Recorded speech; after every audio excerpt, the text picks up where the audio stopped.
దయాదృష్టులతో ఆ రమానాథుడు ప్రచేతసులను చూసి మేఘగంభీరములైన మధురవాక్కులతో ప్రియంగా ఇలా అన్నాడు. ఉత్తములైన మిమ్ము ప్రతిదినము నిద్రపోయే ముందు స్మరించేవాడు సోదరుల పట్ల స్నేహము, భూతదయ, నిర్మల బుద్ధి, సజ్జన ప్రేమ కలిగి పాపాలన్నీ తొలగిపోయి సుఖిస్తాడు. మీరు ఎదురులేని తేజస్సు కలిగి వేల కొలది దివ్య వర్షాలు, భూలోక స్వర్గలోక సుఖాలు నా అనుగ్రహంతో అనుభవిస్తారు.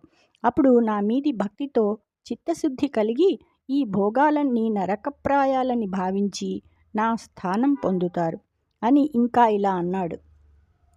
అరయ గృహస్థులయ్యును మదర్పిత కర్ములు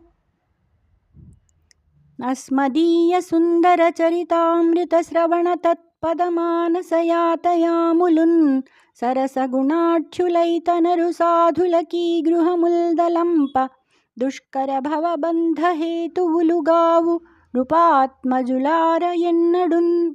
గృహస్థాశ్రమంలో ఉన్న కర్మలను ఫలితాలను నాకర్పించి నా సుందర చరితామృతం వింటూ దానియందే తత్పరమైన మనస్సుతో కాలం గడిపే సరసగుణాఢ్యులైన సాధువులకు ఈ గృహాలు బంధకారణాలు ఎన్నడూ కావు. జయ శ్రీకృష్ణ.